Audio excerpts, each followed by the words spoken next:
বঙ্গবন্ধু কি পড়তেন?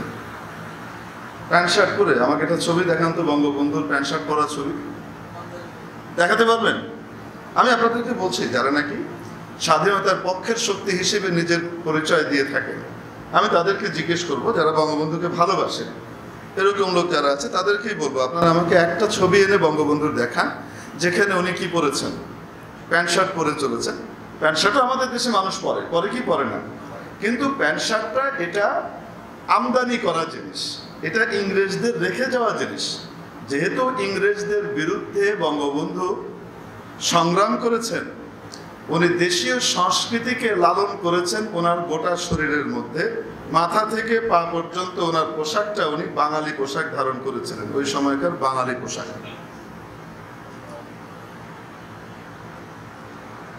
আমার কথা আপনারা মনক্ষুণ্ণ হচ্ছেন না তো?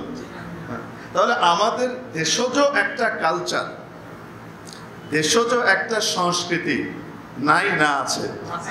আছে। দেখেন আপনি, তাজউদ্দিন আহমদ সাহেব মরহুম একজন হাফেজে কোরআন ছিলেন, মানুষ জানে না। বাংলাদেশের প্রথম প্রধানমন্ত্রী, স্বাধীন বাংলার প্রথম প্রধানমন্ত্রী মরহুম তাজউদ্দিন আহমদ, কাপাসিয়া গাজীপুরে ওনার বাড়ি। আমি ওখানে ঘুরে এসেছি, দেখে এসেছি। একজন হাফেজে কোরআন ছিলেন, কোরআনে হাফেজ ছিলেন। তাজউদ্দিন আহমদ সাহেবের ছবি আপনারা দেখাতে পারবেন বিভিন্ন জায়গাতে। বঙ্গবন্ধুর সাথে 7ই মার্চের ভাষণে উনি পেছনে একটা ইয়ে নিয়ে দাঁড়িয়ে আছেন, আপনি দেখাতে পারবেন। দেখান তো দেখি। প্যান্ট শার্ট পরেছিলেন? আমি বলছি না যে প্যান্ট শার্ট পরা খারাপ বা ভালো, সেটা নয়। আমি বোঝাতে চাচ্ছি শুধু একটা জিনিস, আমাদের দেশজ কালচার সংস্কৃতি নামে একটা জিনিস ছিল। কাপড় চোপড় খুলে জন্তু জানোয়ারের মতো নিজেকে এক্সপোজ করার জন্যে বিভিন্ন জায়গাতে প্রদর্শনী দেখাবে, সেটার ব্যাপারে সে বড় উদার। কেন? এটা তার সাংবিধানিক অধিকার, স্বাধীনতা, তার ইচ্ছে, সে যেটা পড়তে চায় সেটা পড়বে। অসুবিধা কি? আপনাদের সমস্যা কোথায়? বাবা, আমাদের সমস্যার কথা তো বলছেন। হ্যাঁ, ঠিক আছে, সমস্যা কোথায় সেটা তো পরে। তার আগে বলেন, আপনি এইখানে যে নীতি প্রয়োগ করছেন যে যে কোনো রকমের কাপড় পরে সে ইউনিভার্সিটিতে আসতে পারবে। আপনারা জানেন সাধারণত ইউনিভার্সিটিগুলোতে, পাবলিক ইউনিভার্সিটিতে কোনো ড্রেস কোডের স্পেশাল কোনো ব্যাপার নেই, যেটা স্কুলে আছে, কলেজে আছে, বিভিন্ন লেভেলে আছে। ইউনিভার্সিটিতে প্রত্যেকেই যার যার মতো পোশাক পরে যেতে পারে, এরকমই তো নাকি না? বলেন না কেন? পাবলিক ইউনিভার্সিটিগুলোতে এরকমই, যে কোনো ড্রেস পরে যেতে পারে। এখন যদি কেউ অর্ধনগ্ন হয়ে যায়, তাহলে সেখানে বাংলাদেশের সংস্কৃতি, কৃষ্টি, কালচারের সাথে যায় না। একটা দেশীয় সংস্কৃতি আছে না? নাই, আমাদের দেশের কিন্তু একটা সংস্কৃতি আছে। আমাদের দেশের সংস্কৃতি কি বলেন? বঙ্গবন্ধু কি পড়তেন? প্যান্ট শার্ট পরে। আমাকে একটা ছবি দেখান তো, বঙ্গবন্ধুর প্যান্ট শার্ট পরা ছবি দেখাতে পারবেন? আমি আপনাদেরকে বলছি, যারা নাকি স্বাধীনতার পক্ষের শক্তি হিসেবে নিজের পরিচয় দিয়ে থাকেন, আমি তাদেরকে জিজ্ঞেস করব, যারা বঙ্গবন্ধুকে ভালোবাসেন এরকম লোক যারা আছে তাদেরকেই বলবো, আপনারা আমাকে একটা ছবি এনে বঙ্গবন্ধুর দেখান যেখানে উনি কি পরেছেন, প্যান্ট শার্ট পরে চলেছেন। প্যান্ট শার্টও আমাদের দেশে মানুষ পরে, পরে কি পরে না, কিন্তু প্যান্ট শার্টটা এটা আমদানি করা জিনিস, এটা ইংরেজদের রেখে যাওয়া জিনিস। যেহেতু ইংরেজদের বিরুদ্ধে বঙ্গবন্ধু সংগ্রাম করেছেন, উনি দেশীয় সংস্কৃতিকে লালন করেছেন ওনার গোটা শরীরের মধ্যে, মাথা থেকে পা পর্যন্ত ওনার পোশাকটা উনি বাঙালি পোশাক ধারণ করেছিলেন, ওই সময়কার বাঙালি পোশাক।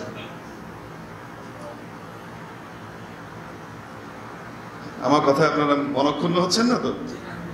তাহলে আমাদের দেশজ একটা কালচার, দেশজ একটা সংস্কৃতি নাই না আছে? আছে। দেখেন আপনি, তাজউদ্দিন আহমদ সাহেব মরহুম একজন হাফেজে কোরআন ছিলেন, মানুষ জানে না। বাংলাদেশের প্রথম প্রধানমন্ত্রী, স্বাধীন বাংলার প্রথম প্রধানমন্ত্রী মরহুম তাজউদ্দিন আহমদ, কাপাসিয়া গাজীপুরে ওনার বাড়ি। আমি ওখানে ঘুরে এসেছি, দেখে এসেছি। একজন হাফেজে কোরআন ছিলেন, কোরআনে হাফেজ ছিলেন। তাজউদ্দিন আহমদ সাহেবের ছবি আপনারা দেখাতে পারবেন বিভিন্ন জায়গাতে। বঙ্গবন্ধুর সাথে 7ই মার্চের ভাষণে উনি পেছনে একটা ইয়ে নিয়ে দাঁড়িয়ে আছেন, আপনি দেখাতে পারবেন। দেখান তো দেখি। প্যান্ট শার্ট পরেছিলেন? আমি বলছি না যে প্যান্ট শার্ট পরা খারাপ বা ভালো, সেটা নয়। আমি বোঝাতে চাচ্ছি শুধু একটা জিনিস, আমাদের দেশজ কালচার সংস্কৃতি নামে একটা জিনিস ছিল, ঠিক কিনা? ছিল কিনা? ছিল। আমাদের দেশের মানুষ, পুরুষরা সাধারণত অভিজাত সভা সমাবেশে বাইরে পায়জামা আর পাঞ্জাবি, জোব্বা না পাঞ্জাবি পরে সাধারণত যেতেন, আর ঘরোয়াভাবে ফতুয়া পরতেন ঘরের ভেতরে মুরব্বীরা। নারীরা শাড়ি পরতেন। আমাদের বাঙালি সংস্কৃতির কথা বলছি। নারীরা কি পরতেন? শাড়ি পরতেন, ব্লাউজ। আপনি যদি আজ থেকে 40 বছর 50 বছর আগেকার, 50-60 বছর আগেকার আমি আপনাকে বলি, আপনি ওই সময়কার কোন নারীর বগল কাটা ব্লাউজ, স্লিভলেস ব্লাউজ নিয়ে এসে আমাকে দেখান তো ছবি। পাবেন? বলেন না কেন? না।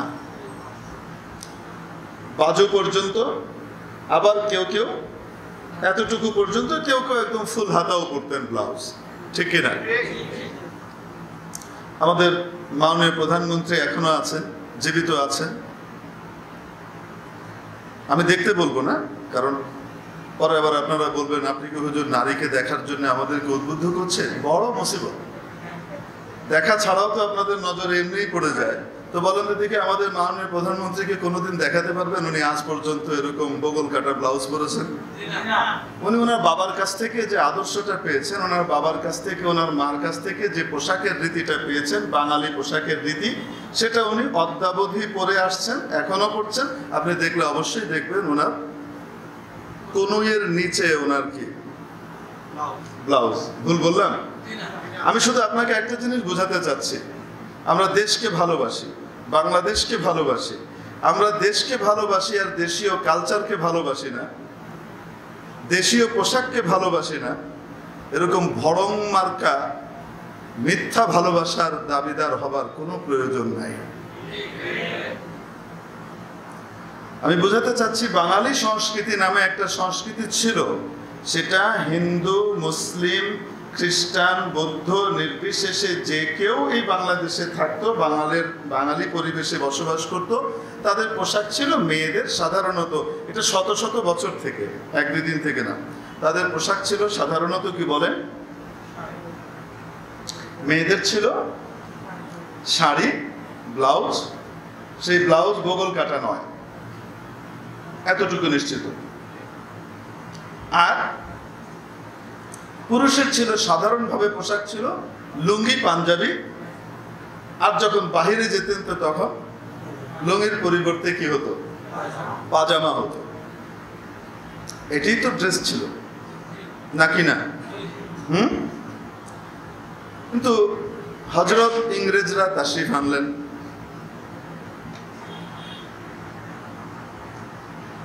মোহতারামরা তাশরিফ এনে শুধুমাত্র আমাদের সমাজ দখল করলেন তা নয়,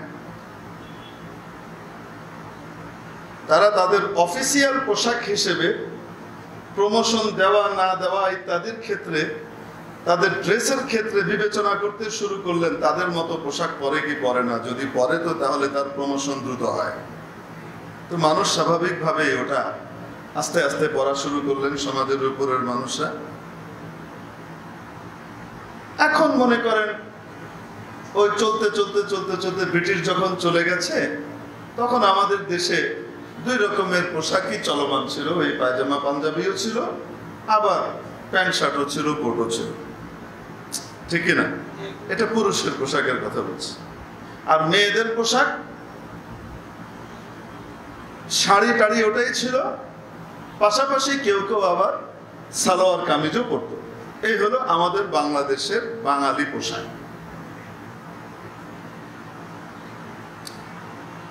কেন বললাম? আমাদের বাঙালি সংস্কৃতি এবং সামাজিক যে একটি রীতিনীতি আছে, এটার সাথে যায় না, একটু অদ্ভুত লাগে, কিছুটা প্রাণীকুলের সাথে যেন মিলে যায়। প্রাণীকুলের পোশাক আছে তো, বলেন না কেন? কুকুর, বিড়াল, হ্যাঁ, তারপরে আপনার ইঁদুর, চামচিকা, বাদুড়, তারপরে ছুঁচো, বাঘ, ভাল্লুক, এরা তো সবাই কোট প্যান্ট পরে, পায়জামা পাঞ্জাবি জুব্বা টুব্বা পরে, হ্যাঁ, আর মেয়েরা শাড়ি টাড়ি বা এরকম কি যেন বলে, টপস আর কি নিচের টিচের সব বলতে পারবো না, এগুলা সব পরে ঘুরে বেড়ায় তো নাকি?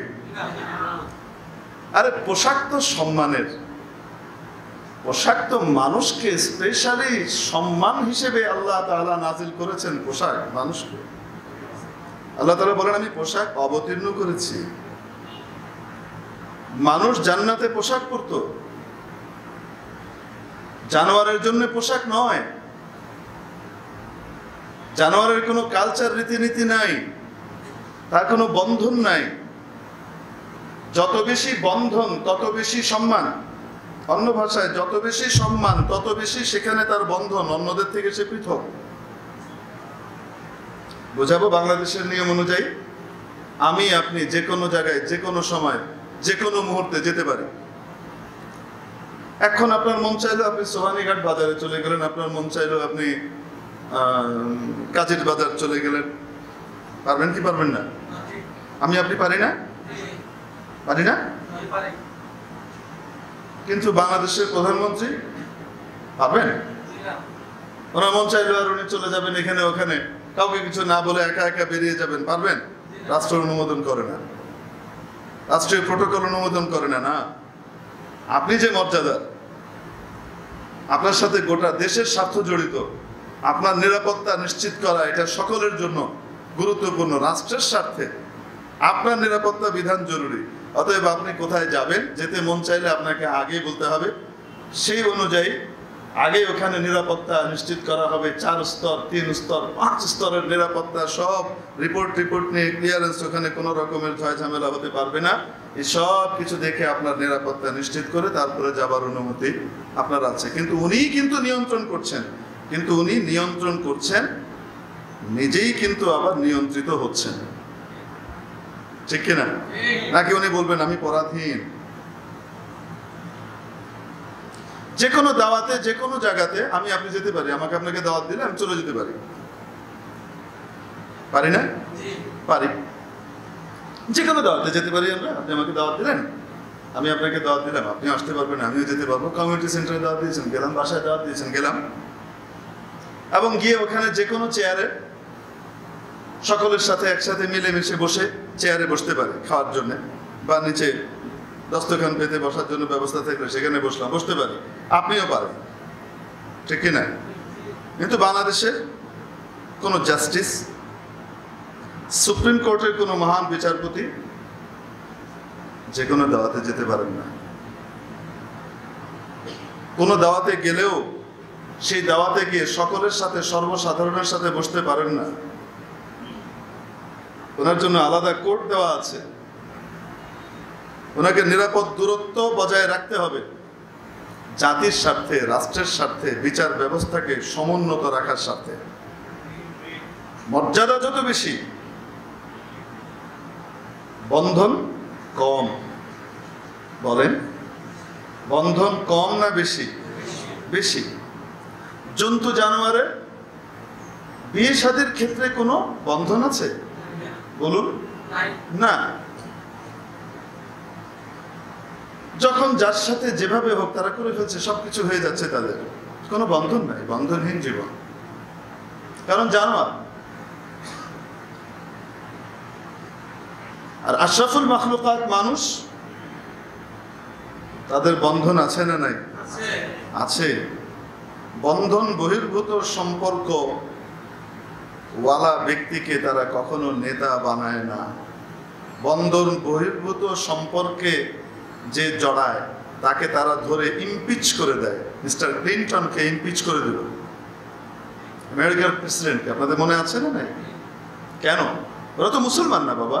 আমি ইসলামের কথা বলছি না, আমি ওভারঅল গোটা বিশ্বের কথা বলছি। মানুষ হিসেবে তাদের ভিতরে একটা বিবেক আছে, সেটা হলো এই ক্ষেত্রে চারিত্রিক দৃঢ়তা রক্ষা করা যে নেতা হবে তার জন্য অবশ্যই জরুরি। একজন নেতা সে চরিত্রহীন হবে, এটা সমাজ মেনে নেবে না। তাহলে তারাও কিন্তু যতই খোলামেলার কথা বলুক আর যাই বলুক, তারাও কিন্তু এই ক্ষেত্রে বন্ধনের একটা বিষয় মানে না মানে মানে মেরে মুহতারাম দোস্ত, ইসলাম তো সেটাই বলে, মানুষকে দেখতে আকার আকৃতিতে আশরাফুল মাখলুকাত বানানো হয়েছে। তার আচার আচরণ, তার রুচি প্রকৃতি, এই সব কিছুর মধ্যেও যেন সে আশরাফুল মাখলুকাত হয়।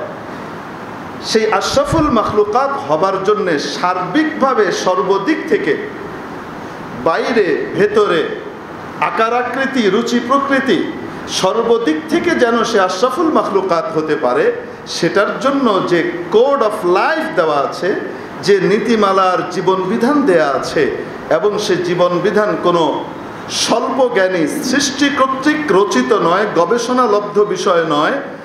মানুষের মূল ডিজাইনার মহান স্রষ্টা আল্লাহ রব্বুল আলামিন, অসীম জ্ঞানের অধিকারী মহাজ্ঞানী আল্লাহর পক্ষ থেকে দেয়া সেই কোড, সেই নীতিমালা, সেই বিধান, এর নাম হলো ইসলাম। এজন্য ইসলাম যে রুচি প্রকৃতি শিখায়, এটা হলো ন্যাচারাল রুচি প্রকৃতি। মানুষকে যেই ন্যাচারের উপর তৈরি করা হয়েছে সৃষ্টির শ্রেষ্ঠ হিসেবে, ঠিক সর্বদিক থেকে তাকে যেন আশরাফুল মাখলুকাত রাখা যায়, এটার জন্য সব দিক থেকে যেন সামঞ্জস্যপূর্ণ হয়, সেটা এই সামঞ্জস্যপূর্ণ ন্যাচারাল জীবন বিধানের নাম হলো ইসলাম। এটা অন্য কোনো ধর্ম এরকম নয়। ছিল রুচি বিকৃতি এবং বিভ্রাটের কারণে তাদের কিতাবগুলোকে পরিবর্তন করে নষ্ট করে ফেলার কারণে, বিকৃত করে ফেলার কারণে সেগুলো আর গ্রহণযোগ্য থাকেনি, গ্রহণযোগ্যতা হারিয়েছে। একমাত্র কোরআন, যা 1400 বছর আগে যেমন ছিল আজও তেমন, আরও 14,000 কোটি বছরও যদি পৃথিবী অবশিষ্ট থাকে, বহাল থাকে, ততক্ষণ পর্যন্ত কোরআন ওমনি তেমনই থাকবে।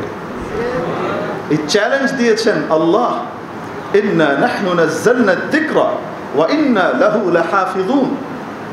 মেরে মুহতারাম দোস্ত, তাহলে সৃষ্টির সেরা হবার জন্যে পোশাকেরও তো একটা কোড আছে নাকি নাই? মৌলিক একটা কোড আছে না নাই? জানোয়ারকে কোনো পোশাক দেয়া হয়নি, পোশাক তো মানুষকে দেয়া হয়েছে, ইনসানকে দেয়া হয়েছে। রব্বুল আলামিন কোরআনে কারীমে ইরশাদ করেছেন, ইয়া বানি আদম, ও আদম সন্তানরা, ক্বাদ আনজালনা আলাইকুম লিবাসা, আমি তোমাদের জন্য পোশাক অবতীর্ণ করেছি।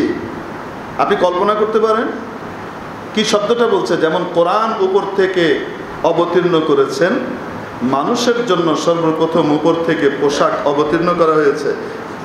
আমাদেরকে যে দেখানো হয় আদিম যুগের মানুষ গাছের ছাল পরে, পাতা পরে ঘুরে বেড়াচ্ছে, ওগুলা কাবিলের সন্তানরা, হাবিলের পোলাপাইন না। বুঝাইতে পারি নাই? কারণ কাবিল একটা অকারেন্স ঘটিয়ে সামাজিক শৃঙ্খলা নষ্ট করে, লাম্পট্যের শিকার হয়ে নিজের ভাইকে হত্যা করে সে জঙ্গলে পালিয়ে গিয়েছিল, জঙ্গলে জঙ্গলে দিন কাটিয়েছে। তার আর তার সেই আপন বোন, যাকে বিয়ে করা হারাম, সেই বোনের সাথে সে সম্পর্ক করে অবৈধ সন্তান জন্ম দিয়েছে একের পর এক। কাপড় চোপড় নেই, কিছু নাই। কাপড় চোপড় তো আদম আলাইহিস সালাম আর তার সন্তানদের কাছে, ও তো পালিয়ে গেছে। কাপড় পাবে কই? বানানোর পদ্ধতিও তার জানা নাই। ওই গাছের ছালমাল পড়ে হয়তো ঘুরে বেড়াইতো, ওই কাবিলের পোলাপানের ছবি টবি এনে দিয়ে দিছে আদিম যুগের মানুষ। আদিম যুগের মানুষ হযরত আদম আলাইহিস সালাম দুনিয়াতে এসেছেন, আল্লাহ তাবারক ওয়া তাআলা তার জন্য পোশাক অবতীর্ণ করেছেন, নাজিল করেছেন। শুধু ওনার জন্য না, ওনার বাচ্চাদের জন্য। এজন্য বলছেন ইয়া বানি আদম, ও আদম সন্তানরা, এটা অন্যের নয়, এটা তোমাদের স্পেশালিটি। ক্বাদ আনজালনা আলাইকুম লিবাসা, আমি তোমাদের জন্য এমন পোশাক অবতীর্ণ করেছি, ইউয়ারি সাওআতিকুম, যেগুলো তোমাদের ঢাকার জায়গাগুলোকে, গোপন জায়গাগুলোকে ঢেকে দেবে, তোমাদের সতরগুলোকে আবৃত করবে, সতরগুলোকে দেখতে দেবে না, বুঝতে দেবে না, ওয়ারিশা এবং সৌন্দর্যমণ্ডিত করবে। এজন্য দেখবেন ইসলাম ঘোষণা করেছে পুরুষের জন্য একটি সতর। সতর কতটুকু বলেন? পুরুষের সতর নাভি থেকে কতটুকু? হাঁটু পর্যন্ত। এটা হলো তার ফরজ, এতটুকু ঢাকতেই হবে, এখানে কোনো মাপ নাই। এটা হলো ফরজ জায়গা তার, এটা তার সতর, এতটুকু ঢাকতে হবে। দেখুন, মূল উদ্দেশ্য হলো গোপনাঙ্গকে ঢেকে রাখা, ওটা যেন কোনোভাবে বের না হয়। কিন্তু ওটাকে আসলে সত্যিকার অর্থে ঢাকতে হলে ওটাকে একটু লম্বা করে না দিলে, ওই পর্যন্ত না দিলে আসলে ঢাকা সম্ভব হবে না। সকলের পক্ষে ঢাকা ওটা সম্ভব হবেও না কোনোভাবে। মানে এখান থেকে এই পর্যন্ত তার সতর, এটা কাউকে দেখতে দেওয়া যাবে না। নারীর জন্য সতর কি আপনারা জানেন? এতটুকুই তো, নাকি আরো বেশি? আচ্ছা, এবার পুরুষের ভিতরে আসেন। এতটুকু তো সতর, এটা দিয়ে তোমার মৌলিক ইজ্জত, সম্মান আর সম্ভ্রমটা তুমি রক্ষা করেছো।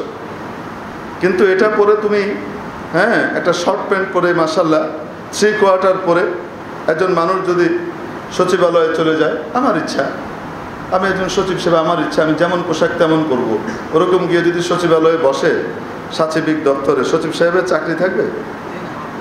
হাসেন কেন? বলে আরেক রকম, ঠিক না? ওটা বানিয়ে দিয়েছেন আল্লাহ তাবারক ওয়া তাআলা। এবং সৌন্দর্যটা কেমন দিয়েছেন, সুবহানাল্লাহ। এজন্য বলছি, বাইরে যখন আমরা যাই তখন আমরা যে অতিরিক্ত যে পোশাকগুলো পরি, এটার দ্বারা আমাদের সৌন্দর্য বাড়ে। তো আল্লাহ তাআলা এটাই বলছেন যে দেখো, তোমাদের জন্য যে পোশাক অবতীর্ণ করেছি আমি, ও আদম সন্তানরা, 1 নম্বর কাজ হলো সতর ঢাকবে, আর উপরে তোমাদের সৌন্দর্য বৃদ্ধি করবে। তো এটা কি খোলার মাধ্যমে সৌন্দর্য বৃদ্ধি হয় না ঢাকার মাধ্যমে? আসতে বলুন, ঢাকার মাধ্যমে।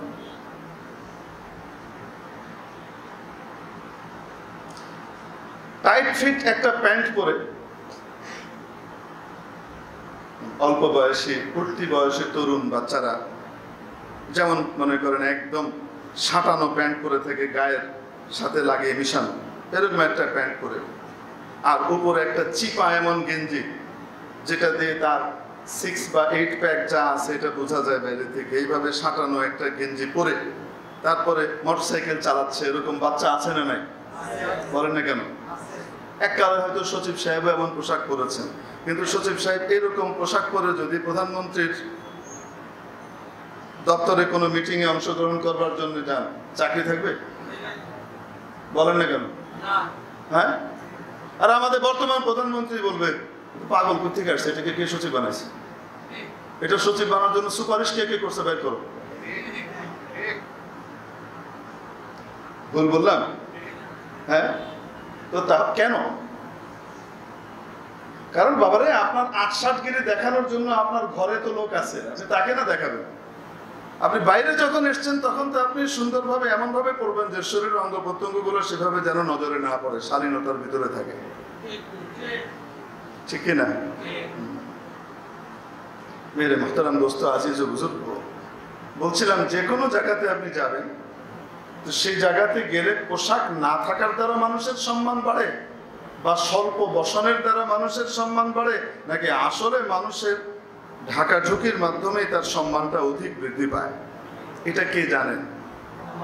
সবচেয়ে ভালো জানেন কে? কেমন হবে, কেমন হবে পোশাকটা, এটার মৌলিক রূপরেখা বলে দেওয়া হয়েছে, আর শিখে নিতে বলা হয়েছে নবীর কাছ থেকে। বিস্তারিত শিখতে চাও, তোমাদের জন্য গাইড বুক দেয়া আছে, মূল টেক্সট বুক কোরআন, আর এই টেক্সট বুক পড়ার জন্য তোমার নোটবুক দেওয়া আছে। সেই নোটবুক দেখতে হলে দেখো নবী পাক সাল্লাল্লাহু আলাইহি সাল্লামকে, সুন্নাহর মাধ্যমে তোমাকে কোরআন বুঝে এগোতে হবে। প্রিয় উপস্থিতি, বলছিলাম, আপনারা হয়তো ভুলে গেছেন আমি কি বলছিলাম। বলছিলাম যে আমাদের দেশে কিছু তথাকথিত প্রগতিশীল আছে যারা পোশাকের ক্ষেত্রে বড় উদারতার কথা বলে, বিভিন্ন জায়গাতে বড় উদারতার কথা বলে, কিন্তু সেই উদারতা ইসলামের বিরুদ্ধে যায় এমন জায়গাতেই শুধু প্রযোজ্য, আর অন্যান্য জায়গাতে তাদের চেয়ে বেশি সংকীর্ণ মনা মানুষ খুঁজে পাওয়া বড় মুশকিল। এখন কেউ যদি দেশজ পোশাককে জলাঞ্জলি দিয়ে, আমি ইসলামের কথা বলি না, দেশজ পোশাককে জলাঞ্জলি দিয়ে বিজাতীয় পাশ্চাত্যের এমন সব ড্রেস যেগুলো আমাদের দেশের সাথে যায় না, সে সমস্ত ড্রেস পরে একদম স্বল্প বসনা হয়ে ক্লাসে আসে, তাকে টিচারও কয় হাই ওয়াও, এমন প্রগতিশীল টিচার মাশাআল্লাহ প্রফেসর সাহেব সেটাও করছেন, মানে খুব সেখানে উনি খুব উদার। বাট কিছু বললে কেউ যদি বলে যে আপনি আমাদের দেশীয় সমাজের প্রতি একটু সম্মান রাখবেন, আপনি যে বাইরে যাচ্ছেন এখানে তো একটা সমাজ আছে, আপনি তো সামাজিক প্রাণী, মানুষ সামাজিক জীব, আপনি যখন এলাকায় চলাফেরা করবেন তখন একজন বাবা তার মায়েকে নিয়ে সন্তানকে নিয়ে যখন রাস্তায় বেরোবে তারাও যেন বেরোতে পারে, সমাজে চলাফেরা করতে পারে, আপনার তো তেমন পোশাক পরা উচিত। আর আপনার যদি এমন পোশাকই পরতে মন চায় তাহলে আপনি ইংল্যান্ডে চলে যান, আমেরিকায় চলে যান, ওখানে গিয়ে পড়েন, ওখানকার সংস্কৃতি ওরকম, আপনি করতে পারেন, ওখানে তাদের কিছু হয় না। কিন্তু এখানকার সমাজ সংস্কৃতির একটা ব্যাপার আছে, এটার প্রতি আপনি দেশীয় সামাজিক রীতিনীতির প্রতি সম্মান প্রদর্শন করে পোশাকটা পরেন, তখন হা হা হা হা হা হা হা শুরু হয়ে যায়, রাজু ভাস্কর্য প্রান্তর কেঁপে ওঠে, তারপরে শহীদ মিনারের চত্বরে আগুন জ্বলে যায়, কত কিছু শুরু হয়ে গেল, মিছিলের পর মিছিল, মিটিং এর পর মিছিল, গুনে বেছে আড়াই হালি। কিন্তু বাপরে বাপ আমাদের আপনারা হাসছেন কেন? সারা দেশের মানুষগুলোর তুলনায়, তাদের মনের আকুতির তুলনায় যারা এই সমস্ত পদক্ষেপ নেয় তারা গুনে বেছে 1.5 হালি আর 2.5 হালি, কিন্তু মেইন স্ট্রিম মিডিয়া তাদেরকে ফোকাস করে, তাদের সমস্ত জিনিসগুলোকে হাইলাইট করে, আরে বাপরে বাপ কি হয়ে গেল, দেশ মৌলবাদে ভরে গেছে, মৌলবাদীদের শায়েস্তা করতে হবে। আরে বাবা রে, কি বিশাল বয়ান শুরু হয়ে গেল। যদি আপনি শুধু সুন্দরভাবে এই কথাটা বলেন যে বাবা তুমি দেশীয় সংস্কৃতির প্রতি একটু সম্মান দাও, এদেশীয় সমাজ ব্যবস্থার দিকে একটু খেয়াল রেখে পোশাকটাকে পরো, তোমার পড়তে মন চায় তুমি ঘরে পরো, ঘরে তুমি কি পড়লে কেউ জিজ্ঞেসও করবে না, কেউ কিছু বলবে না, কিন্তু এটা পড়ার সময় একটু খেয়াল রেখো, তাতেই সরগরম হয়ে গেল। অপরদিকে ওই যে প্রগতিশীল বললাম না, প্রগতিশীলরা সব লাফ মেরে চলে এসছে, তার বিপরীতে যদি কেউ ওই সংবিধানের কথা বলে, যে সংবিধানের কথা এটা তার সাংবিধানিক অধিকার, বাংলাদেশের সংবিধান প্রত্যেককে যার যার পোশাক পরবার নিশ্চয়তা এবং স্বাধীনতা প্রয়োগ করেছে, এই স্বাধীনতার বিরুদ্ধে যারা কথা বলবে এই সমস্ত স্বাধীনতার বিরোধীদেরকে উৎখাত করা হবে। বাবা রে, ষাঁড়ের মতো চিৎকার করছে, হাঁটিয়ে ফেলছে চারিদিক, মাইক লাগে না, বিনা মাইকেই, তারপরও মানে ভুম ভুম মার্কা সাউন্ড বক্স দিয়ে বয়ানগুলা করে, শোনেন নাই মনে হয় এগুলা। যেই স্বাধীনতার চেতনা, সাংবিধানিক রীতিনীতির কথা এবং অধিকারের কথা, সে বিজাতীয় সংস্কৃতি যেটা আমার দেশের সাথে কোনোভাবেই যায় না, এই ধরনের সংস্কৃতিকে আমদানি করবার ক্ষেত্রে যেখানে সে সংবিধানের ধারার অপব্যবহার করছে, ঠিক সেই কথাই সে বেমালুম ভুলে যাচ্ছে যখন নাকি কোনো মেয়ে তার পারিবারিক এবং সামাজিক সংস্কৃতি মেনে সে যখন নাকি বোরকা পরে ক্লাসে যাচ্ছে তখন তাকে খোঁচা মারছে। তখন সেই একই প্রফেসর, সেই একই টিচার তাকে খোঁচা মারছে, বিভিন্ন ভাবে তাকে টিজ করছে। অবাস্তব না বাস্তব? ইভেন এখানে পরীক্ষা দিতে হলে, এখানে পড়তে আসতে হলে বোরকা পরে নেকাব পরে আসা যাবে না, এই মর্মে 90% মানুষের চেতনাকে দলিত মথিত করে, পদদলিত করে একটা আপনার ঘোষণাপত্র লিখিতভাবে নোটিশ বোর্ডে নোটিশ হিসেবে দিয়ে দিচ্ছে। সেখানে সেই তথাকথিত প্রগতিশীলদেরকে তার সাংবিধানিক অধিকার এ কথা বলে রাজু ভাস্কর্যের সামনে আসতে দেখা যায় না। তখন তার সাংবিধানিক অধিকার রক্ষা করবার জন্য যে যেমন ইচ্ছা পোশাক পরবে এই কথা বলে তখন তাকে আর শহীদ মিনারের সামনে এসে সমাবেশ করতে দেখা যায় না। এইরকম কিছু জ্ঞান পাপী আমাদের দেশে আছে না নাই? তো বলছিলাম কেউ কেউ তো আপনার না জেনে ধর্মের অপব্যাখ্যা করে, আবার কেউ জেনে শুনে ইচ্ছাকৃতভাবে বারবার তাকে বোঝানোর পরেও সে আবার সেই আবু জেহেলের মতো সেই অপব্যাখ্যা করে যায়। কি ধর্মের ব্যাপারে কোনো বাড়াবাড়ি নেই। কোরআনের আয়াত কি লা ইকরাহা ফিদ্দীন, ধর্মের ব্যাপারে ধর্ম গ্রহণের ক্ষেত্রে কাউকে জবরদস্তি করা যাবে না। ধর্ম গ্রহণের ক্ষেত্রে কোনো জবরদস্তি নাই।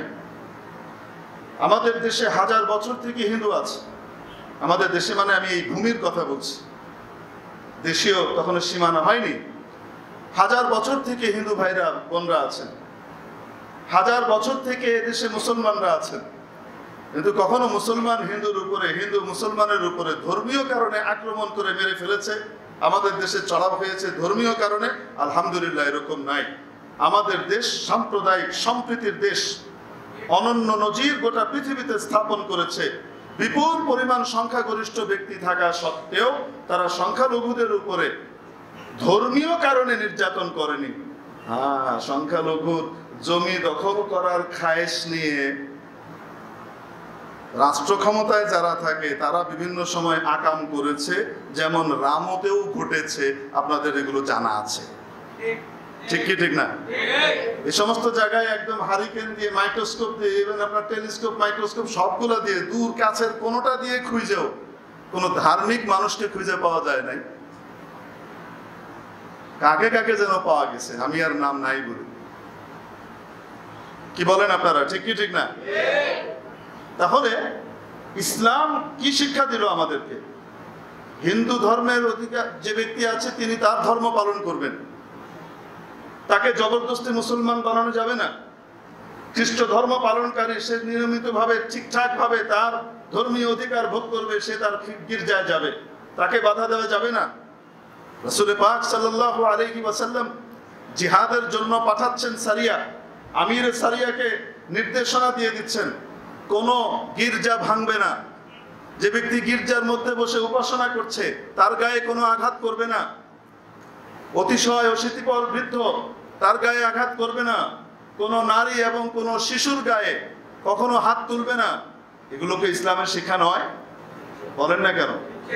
নবীজি শিখিয়ে দিচ্ছেন কোনো কারণে যদি যুদ্ধেরও প্রয়োজন পড়ে তারপরেও কোনো ধর্ম পালনকারী ব্যক্তি তার ধর্মীয় আস্তানার ভিতরে যেন পূর্ণ নিরাপত্তা পায়, সেখানে যেন সে তার ধর্ম পালন করতে পারে। তাহলে ইসলামের চেয়ে উদার ধর্ম আর কোনটা আছে আমাকে বলুন?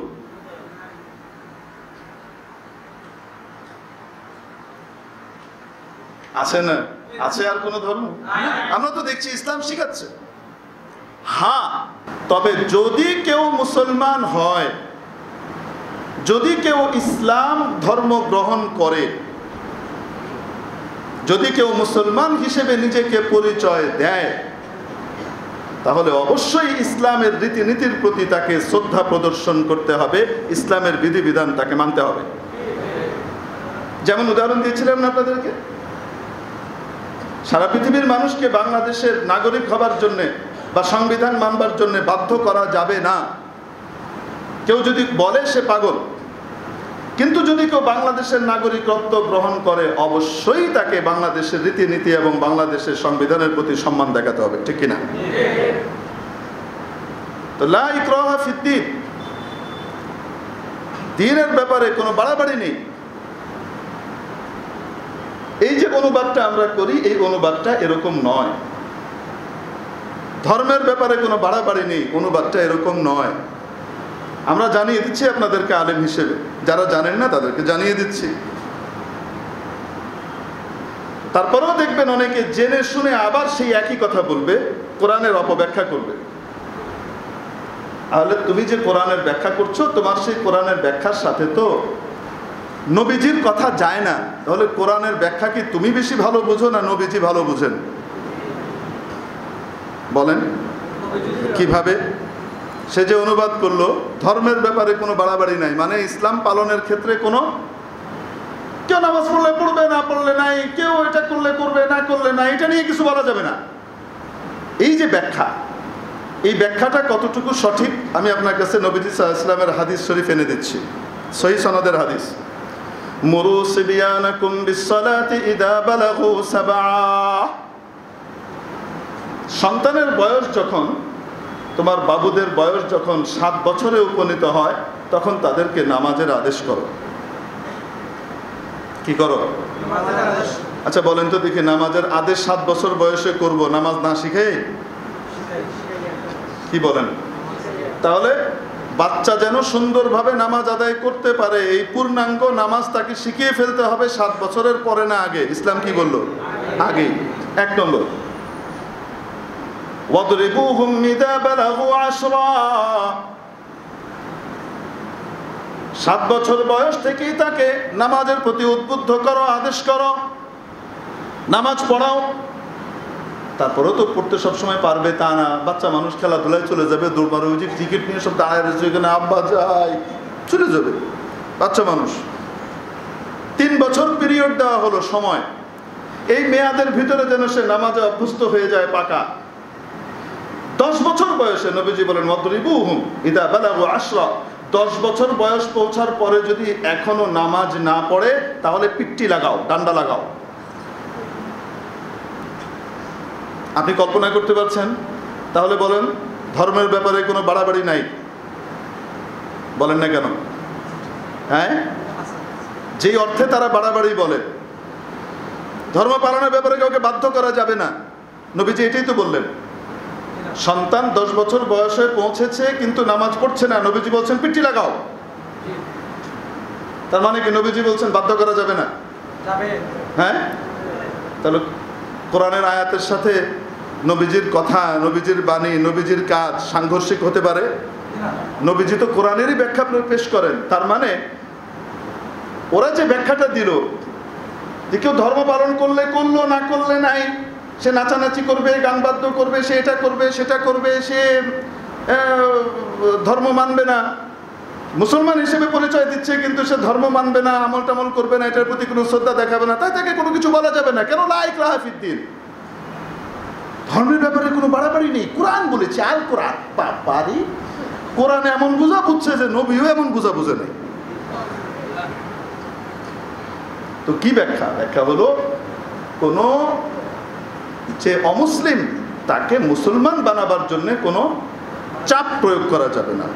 কেউ ধর্ম গ্রহণ করবে, মুসলমান হবে, সে বুঝে শুনে মুসলমান হবে, স্বেচ্ছায় সে মুসলমান হবে, যেটা আমার দুনিয়া আখিরাতের কল্যাণ কামিয়াবির পন্থা, এটা বুঝে শুনে সে মুসলমান হবে। আর যে বুঝে শুনে মুসলমান হবে অবশ্যই সে ধর্মীয় রীতিনীতির প্রতি শ্রদ্ধা প্রদর্শন করবে। ঠিক কি ঠিক না? মেরে মুআজ্জাজ হাজরিন, এজন্যই বলছিলাম যে নেক আমল বলতে যা বুঝি আমরা, যত ভালো কাজ আছে, নেক কাজ আছে, এই সবগুলো নেক কাজ হলো কিসের মতো? শূন্যের মতো, লাইক জিরো। শূন্যের দাম তখন হয় যখন তার আগে সংখ্যা থাকে। সংখ্যাবিহীন শূন্যের যেমন কোনো দাম নাই, গোটা পৃথিবীর সমস্ত গুড ডিডেরও কোনো দাম নাই। আপনাদের মনে নাই আমি বলছিলাম যে মুতঈম ইবনে আদি, সে ছিল মক্কার বড় সর্দার, বড় ভালো মানুষ ছিলেন উনি। রাসূলুল্লাহ সাল্লাল্লাহু আলাইহি ওয়াসাল্লাম যখন মক্কা থেকে হতাশ হয়ে নিরাশ হয়ে বেরিয়ে গেলেন যে এদের মাথাগুলা, এই জ্ঞানপাপীগুলা কখনো কি করবে না? ঈমান আর আনবে না, আর এদের কারণে এই এলাকাতে মুসলমান যারা হচ্ছে তারা নির্যাতনের শিকার হচ্ছে, ভালো মানুষগুলো নিগৃহীত হচ্ছে। অতএব আরেকটা বড় এলাকা আছে, লাউলা নুযিলা হাযাল কুরআন আলা রাজুলিন মিনাল ক্বরিয়াতাইন আযীম, আই আলা রাজুলিন আযীমিন মিনাল ক্বরিয়াতাইন ওয়া হুমা মক্কা ওয়া তায়েফ। আরবের শ্রেষ্ঠ সমৃদ্ধ শহর ছিল দুইটা, এক মক্কা, আরেক ছিল তায়েফ। তো নবীজি সাল্লাল্লাহু আলাইহি ওয়াসাল্লাম চিন্তা করলেন যে আমি তায়েফ যাই, আমি আর মক্কায় কাজ করব না, বাদ মক্কা, এই দিয়ে কিছু হবে না, তায়েফ যাই। তায়েফের বড় বড় নেতৃবৃন্দ যারা আছে, বনু সাকিফের প্রভাবশালী গোত্র, ওদেরকে বললে ওরা ইসলামটা গ্রহণ করবে, করলে তাহলে তায়েফে যখন ইসলাম প্রতিষ্ঠিত হবে রাষ্ট্রীয়ভাবে, তো তখন মুসলমানরা কমপক্ষে ওখানে আশ্রয় নিতে পারবে, নিগ্রহ থেকে বাঁচবে, এই মক্কার জ্বালাতন থেকে বাঁচবে। এখান থেকে গিয়েছিলাম ওখানে, মনে আছে আপনাদের না ভুলে গিয়েছেন? আমার একটা সমস্যা হলো, বয়ান যদি শুরু থেকে শেষ পর্যন্ত কেউ না শুনে তাহলে কোত্থেকে কোথায় গেছি সে বুঝবে না, সে প্যাঁচ লাগাই ফেলবে, কই থেকে কই গেছি। তো এখন নবীজি সাল্লাল্লাহু আলাইহি ওয়াসাল্লাম যখন তায়েফ গেলেন দ্বীনের দাওয়াত দেবার জন্য, তায়েফের ঘটনা আপনারা জানেন, বড় হৃদয় বিদারক, তারা আরো বড় বাজে এবং খারাপ আচরণ করল। নবীজি সাল্লাল্লাহু আলাইহি ওয়াসাল্লাম ব্যর্থ মনোরথ হয়ে যখন আবার মক্কা শরীফ ফিরে আসলেন, উনি যখন মক্কা ছেড়ে চলে গিয়েছেন, এরা জানতে পেরেছে যে নবীজি মক্কায় তায়েফ চলে গেছেন, উনি আর মক্কায় আসবে না। এখন যখন আবার উনি ওনার মাতৃভূমি মক্কায় ফিরে আসতে লাগলেন, তখন এখানকার শয়তানের দল সব একজোট হয়ে গেল, ওরে ঢুকতে দেওয়া যাবে না, ও মক্কাকে অপমান করে বেরিয়ে গেছে, ওরে আর ঢুকতে দেওয়া যাবে না। বুঝতে পেরেছেন? খুব জ্বালা যন্ত্রণা শুরু করলো। নবীজি এসছেন, কিন্তু আসার পরে খুব কষ্ট দেওয়া শুরু করলো এরা বিভিন্নভাবে। প্রথমত ঢুকতেই দিবে না, এই করবে না, সেই করবে না। ওই সময় মুতাইম ইবনে আদি, উনি ওনার লোক বল নিয়ে, উনি তখন মুসলমান হননি, উনি শেষ পর্যন্ত মুসলমান হননি, কাফের ছিলেন, কিন্তু উনি ভালো মানুষ ছিলেন, মনটা ভালো ছিল। উনি কি করলেন, পুরো দল বল নিয়ে, লোকজন নিয়ে, ওনার শক্তিশালী গোত্রকে নিয়ে উনি দাঁড়িয়ে গেলেন, খবরদার মোহাম্মদকে আমি শেল্টার দিচ্ছি, আমি মক্কার বাসিন্দা, আমি শেল্টার দিচ্ছি, তার গায়ে যদি কেউ হাত তোলে তাহলে সে যেন আমার গায়ে হাত তুলেছে, তার সাথে আমার যুদ্ধ হবে। এমন কঠিনভাবে উনি নবীজি সাল্লাল্লাহু আলাইহি ওয়াসাল্লামের পক্ষে দাঁড়ালেন এবং আজীবন রাসূলুল্লাহ সাল্লাল্লাহু আলাইহি ওয়াসাল্লাম এই উপকারের সম্মান করে গেছেন। কি সম্মান করেছেন? যখন বদরের প্রান্তরে আবু জেহেল তার দলবল নিয়ে গেল মুসলমানদেরকে পিষে শেষ করে দিবে, আর আল্লাহ তাআলা তার কুদরত দেখালেন, 1000-এর বাহিনীকে মাত্র 300+ মানুষ দিয়ে একদম ধসিয়ে দিলেন। 313-র সবাই যুদ্ধ করে নাই, 8 জন তো এখানে অংশগ্রহণই করতে পারেন নাই, কিন্তু তারাও 313-র সদস্য, এজন্য বলেছি 300+, লোকমা দিয়েন না। যুদ্ধ যারা করেছেন তারা কত? 300+। এনাদের মাধ্যমে আল্লাহ তাবারক ওয়া তাআলা তাদের চেয়ে 3 গুণের বেশি শক্তিশালী বাহিনী, সশস্ত্র বাহিনীকে একেবারে হাওয়ায় উড়িয়ে দিলেন। কেন? আসমান থেকে ফেরেশতা নাজিল হয়েছিল। সুবহানাল্লাহ, আল্লাহু আকবার, ফেরেশতা নাজিল হয়েছে। তারপর কি হলো?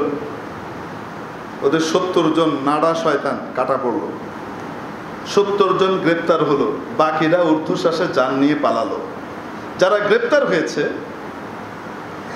তাদের ব্যাপারে, তাদেরকে মুক্ত করবার জন্য মদিনাতে প্রতিনিধি দল পাঠানো হলো মক্কা থেকে। কাকে পাঠিয়েছে ওরা জানেন? মাথা তো আছে, বুদ্ধি আছে।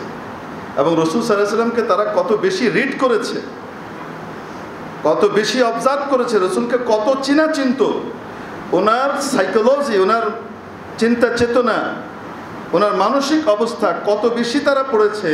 তারা ওখানে আলোচনা করবার জন্যে গিয়েছিল, তো ওরা নিজেরা গায়ে পড়ে যুদ্ধ করতে, মারতে। সেখানে তাদের কিছু বন্দী হয়ে গেছে, আরো বড় বড় সর্দারও আছে এর ভিতরে। নবীজির চাচা হযরত আব্বাসও আছেন, বিশিষ্ট ধনকুবের, অনেকে আছেন। এখন মুক্ত করবার জন্য, আলোচনা চালাবার জন্য তারা পাঠিয়েছে কাকে? ওই যে মুতাইম ইবনে আদি, তার ছেলেকে, জুবাইর ইবনে মুতাইমকে। কাকে পাঠিয়েছে? জুবাইর ইবনে মুতাইম, পরবর্তীতে রাদিয়াল্লাহু তাআলা আনহু, ওনাকে পাঠিয়েছে। কেন? তারা রিড করেছে মুহাম্মদ কখনো অকৃতজ্ঞতার ধারে কাছেও যায় না। তার উপরে যদি, তার জন্য যদি কেউ এক চুল করে থাকে, সে তার জন্য একটা পাহাড় পরিমাণ করে। তার মানসিকতা হলো এটা, সে কখনো তাকে ভুলে না। অতএব এত কঠিন সময়ে এদের প্রাণ বাঁচাবার জন্যে দিন দরবার করবার জন্য মুতাইম ইবনে আদির ছেলেকে পাঠাইলে মোহাম্মদ কাবু হয়ে যাবে। কত চিন্তা চেতনা তাদের, মানে তারা মোহাম্মদকে কেমন বুঝতো দেখেছেন? যে ভালো মানুষ, বুঝতো কি বুঝতো না, কিন্তু মানতো না। মেরে মুহতারাম দোস্ত, যাই হোক, তারপরে হযরত জুবাইর ইবনে মুতাইম যখন আসেন তখন নবীজি সাল্লাল্লাহু আলাইহি সাল্লাম মাগরিবের নামাজ পড়ানোর জন্য মসজিদের ভিতরে ঢুকেছেন। কোন নামাজ? আরে আমার দিকে তাকান, আমার চেহারাও আল্লাহ সুন্দর বানিয়েছেন। এখানে আসলে দেখবেন তো ইনশাআল্লাহ, সুন্দর মানুষদেরকে দেখবেন ইনশাআল্লাহ। এখানেই আসছেন ওনারা, বসেন। আহলান ওয়া সাহলান, মারহাবা। ইনশাআল্লাহ। জি আসসালামু আলাইকুম। তো হযরত জুবাইর ইবনে মুতাইম বলেন, আমি যখন গেলাম তখন নবীজি সাল্লাল্লাহু আলাইহি ওয়াসাল্লাম মাগরিবের নামাজ পড়ানো শুরু করেছেন। উনি তো ভেতরে ঢুকতে পারছেন না, মুসলমানরা ভেতরে নামাজ পড়ছে, কিন্তু বাহিরে দাঁড়িয়ে উনি নবীজির নামাজ শুনছেন এবং নবীজি সাল্লাল্লাহু আলাইহি ওয়াসাল্লাম সূরা তুর পড়ছিলেন। ওয়াত-তুরি ওয়া কিতাবিম মাসতুর, এই সূরা নবীজি সাল্লাল্লাহু আলাইহি ওয়াসাল্লাম পড়ছিলেন। 2.5 পৃষ্ঠার সূরা, 27 পারাতে আছে। উনি বলেন, হযরত জুবাইর বলেন যে রাসূলুল্লাহ সাল্লাল্লাহু আলাইহি ওয়াসাল্লামের এই কোরআন তেলাওয়াত সূরা তুর শোনার পরে সর্বপ্রথম আমার দিলের ভিতরে ঈমান গেঁথে যায়। সুবহানাল্লাহ। ঈমান আমার দিলে প্রবেশ করে এই ঘটনায়। তবে এটার বহিঃপ্রকাশ ঘটেছিল, সাক্ষ্য দিয়ে উনি একদম প্রকাশ্যে এসে এটার ঘোষণা দিয়েছিলেন। সেটা হলো ফাতহে মক্কার সময়, মক্কা বিজয়ের সময়। মেরে মুহতারাম দোস্ত, বলছিলাম যে মুতাইম ইবনে আদির ব্যাপারে যখন জুবাইর ইবনে মুতাইম গিয়ে কি করলেন, দিন দরবার শুরু করলেন, কথাবার্তা বলতে শুরু করলেন, তখন রাসূলুল্লাহ সাল্লাল্লাহু আলাইহি সাল্লাম বললেন, লাউ কাল্লামানি ফি হাউলাই নাতনা মুতঈম ইবনে আদি, যদি মুতঈম ইবনে আদি আজকে, উনি কাফেরও হতেন, উনি তখনও কাফের ছিলেন, মুতঈম ইবনে আদি যদি আজকে এসে আমার কাছে এই নাপাক লোকগুলার ব্যাপারে, নাপাক কেন বলেছেন? কারণ শিরক এটা আত্মিক নাজাসত, নাপাকের কারণ। ইন্নামাল মুশরিকুনা নাজাস, কোরআন শরীফে আল্লাহ বলেন নিশ্চয়ই মুশরিকরা নাপাক। নাপাক মানে এটা সারা শরীর ধুয়ে টুয়ে পরিষ্কার করে এসছে, গোসল ঠিক মতো করেছে, তাহলে বাহ্যিকভাবে তো নাপাক না। কোন নাপাক? আত্মিক নাপাক। ফালা ইয়াকরাবুল মাসজিদাল হারামা বা'দা আমিহিম হাদা, অতএব আজকের এই দিনের পরে কখনো যেন তারা মসজিদে হারামে না আসে। মসজিদে হারামে আসতে হলে ঈমান নিয়ে আসতে হবে, পবিত্রতা নিয়ে আসতে হবে। বুঝাতে পারি নাই? তো নবীজি বলছেন, যদি এই নাপাক লোকগুলার, দুর্গন্ধযুক্ত লোকগুলার জন্য আজকে মুতাইম ইবনে আদি আমাকে বলতেন, শুধু কথা বলতেন, আমি এদের সবাইকে ছেড়ে দিতাম, আমি এদের সবাইকে ছেড়ে দিতাম। তাহলে মুতাইম ইবনে আদির যে নবীজি সাল্লাল্লাহু আলাইহি ওয়াসাল্লাম যে অবদানটা মনে করালেন, এই যে কথাটা যে উনি মনে করলেন, স্বীকার করলেন, বলেন ওই কাজটা খুব ভালো কাজ ছিল না? মুতাইম ইবনে আদি নবীজিকে যে শেল্টার দিয়ে নিয়ে এসেছিলেন, কাজটা কি খারাপ ছিল না? অনেক বড় ভালো কাজ ছিল। বাট এটা গুড ডিড হিসেবে জান্নাতে যাওয়ার কারণ হবে না, এতটুকু হবে জাহান্নামের আযাবের ভিতরে কিছুটা হালকা করে দেয়া হবে। নেক আমলটা কাজে লাগবে তখন, জিরোর পাশে যেমন সংখ্যা থাকবে যখন, তখন যেমন জিরোর মূল্য বাড়ে, এক এক ধাপে 10 গুণ করে বাড়তে থাকে। ঈমানের সাথে যখন মানুষ আমল করবে, এক এক আমলে তার মর্যাদা শত শত গুণ করে বাড়তে থাকে। জন্য ঈমান মোস্ট ইম্পর্টেন্ট জিনিস। ঈমান কিভাবে আমাদের ভিতরে আসবে? আমাদের আগে যিনি বয়ান করছিলেন, আমি জানি না শেখ কে বয়ান করছিলেন, আমি শুনতে পাচ্ছিলাম, উনি বলছিলেন যে আল্লাহ তাআলা বলছেন যে ইয়া আইয়ুহাল্লাযীনা আমানু আমিনু, ও ঈমানদাররা ঈমান আনো। আরে ঈমানদাররা আবার ঈমান আনবে কিভাবে? ঈমান তো আছেই, তাই তো সে ঈমানদার। ঈমান আনবে মানে কি? ঈমানের প্রতিফলন ঘটাও, বিশ্বাসের প্রতিফলন ঘটাও, ঈমানকে তাজা করো, ঈমানকে শক্তিশালী করো। লাইফ সাপোর্টের ঈমানদার হয়েও না। বাহিরে যারা ঘুরে বেড়ায় আমাদের মতো শক্তিশালী মানুষ, তাদের মতো হও। একজন মানুষ লাইফ সাপোর্টে পড়ে আছে হসপিটালে, তার ভিতরেও তো জীবন আছে, আছে না নাই? কিন্তু ওই জীবন দিয়ে সে মশাও তাড়াতে পারে না, অন্যের উপকার করবে তো দূরের কথা। কিন্তু আপনি আমি যারা বাইরে আছি নিজের উপকার করতে পারি, অন্যকে ক্ষতি থেকে বাঁচাতে পারি, শক্তিশালী। ও ইমানদাররা, ইমান আনো, ইমানকে শক্তিশালী করো। সাহাবীরা জিজ্ঞেস করলেন, আমি এখান থেকে আলোচনা শুরু করেছিলাম, আসলে ইমানটা কিভাবে আমরা তাজা করব, মজবুত করব। রাসূলুল্লাহ সাল্লাল্লাহু আলাইহি ওয়াসাল্লামকে জিজ্ঞেস, রাসূল সাল্লাল্লাহু আলাইহি ওয়াসাল্লাম বললেন, জাদ্দিদু ঈমানাকুম, তোমাদের ইমানকে নয়া করো। ইমানকে কি করো? নয়া করো, নতুন করো। আরে গহনা অনেক দিন পড়তে পড়তে পড়তে পড়তে গহনার রং একই রকম থাকে, সোনার রং। কিছুদিন পরে আবার আরেকটা পার্টিতে যাবে, তার আগে সব বলে এটা একটু নিয়ে যান না, স্বর্ণকারের কাছে নিয়ে এটাকে একটু ধুলাই করে নিয়ে আসেন। হ্যাঁ, যখনই নিয়ে ধুলাই করে নিয়ে আসে, উপরের ময়লাগুলা কেটে যায়, তখন বলেন তো দেখি কেমন ঝলমল করতে থাকে। সুবহানাল্লাহ, মনে হয় নতুন। এটা বলছে ইমানের উপরে ময়লা পড়ে গেছে, তো এটাকে কি করো? নতুন করো। সাহাবীরা জিজ্ঞেস করলেন, বলো কাইফা নুজাদ্দিদু ঈমানানা ইয়া রাসূলুল্লাহ, ইয়া রাসূলুল্লাহ, আমরা আবার ঈমান নতুন করব কিভাবে? ঈমানকে আবার নতুন করা যায় নাকি? নবীজি সাল্লাল্লাহু আলাইহি সাল্লাম বলেন, কিভাবে করবা শোনো। আকসিরু কাওলা লা ইলাহা ইল্লাল্লাহ, লা ইলাহা ইল্লাল্লাহর কথা বেশি বেশি বলো। আল্লাহর শক্তির কথা, আল্লাহর সার্বভৌমত্বের কথা, আল্লাহর একত্ববাদের কথা, মর্যাদার কথা, সম্মানের কথা, আল্লাহর ক্ষমতার কথা, আল্লাহর মায়া এবং দাপটের কথা, এই সবগুলোকে বেশি বেশি করে বলতে থাকো। তোমার উপরে, গোটা বিশ্বের উপরে আল্লাহর কি অবদান! যেই মাবুদ যদি না থাকতেন, আমাকে আপনাকে কান না দিতেন, শুনতাম কোথায়? মুখ না দিলে বলতাম কোথায়? পৃথিবীতে হাজার হাজার কোটি লক্ষ লক্ষ মানুষ আছে যারা চোখে দেখতে পায় না। মাওলা যদি চোখ না দিতেন, দেখতাম কোথায়? অনেক মানুষ হসপিটালে পড়ে আছে, হাঁটতে পারেন।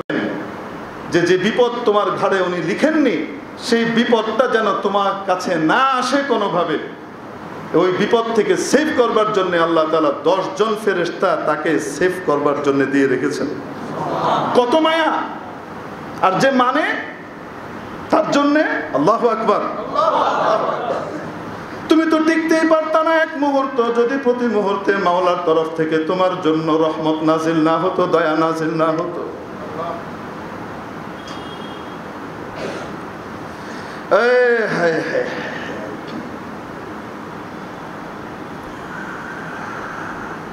এক মুহূর্ত টিকতে পারতা না যদি মাওলার রহমত না থাকতো। সেই মাওলার কথা বেশি বেশি বলো, কারণ যেটার কথা মানুষ বেশি বলে সেটা দিলের ভিতরে ঢুকে। ইউরোপের বড়ত্বের কথা বেশি বেশি বলি, ইউরোপের মর্যাদার কথা বলি, আমেরিকার মর্যাদার কথা বলি, রাশিয়ার শক্তিমত্তার কথা বলি, দিলের ভিতরে তাদের শক্তির কথা আছে। যদি আল্লাহর শক্তির কথা বেশি বেশি করে বলতাম, তাহলে গোটা পৃথিবীর সমস্ত শক্তির কথা আমাদের দিলের ভিতরে তুচ্ছ হয়ে যেত, আল্লাহর শক্তি সবচাইতে বড় মনে হতো। এজন্য বেশি বেশি ইমানের কথা বলবো, দ্বীনের কথা বলবো, মানুষকে আল্লাহর দিকে ডাকবো। যে কোনো পরিবেশে আমি বসেছি, সেই পরিবেশের ভিতরে কথাটা একটু ঘুরিয়ে এনে আল্লাহর কথাও একটু বলে নিই, পারি না? এইভাবে যদি করি, ইনশাআল্লাহ দেখবেন মৃত্যুর সময় আসবে, ফেরেশতারা আসবে ইস্তেকবাল করার জন্য। আসেন, আপনার ইমানটা যেন ঠিক থাকে, শয়তান যেন হামলা করতে না পারে, প্রোটেকশনের জন্য আল্লাহ বাহিনী পাঠিয়ে দেবেন। ফেরেশতারা এসে হেল্প করবে, যেন শয়তান আক্রমণ করতে না পারে, যেন তার ইমানটা সেফ থাকে, আর ইমান নিয়ে যেন দুনিয়া থেকে যেতে পারে। আল্লাহ তাআলা আমাদেরকে আমল করবার তৌফিক দান করেন।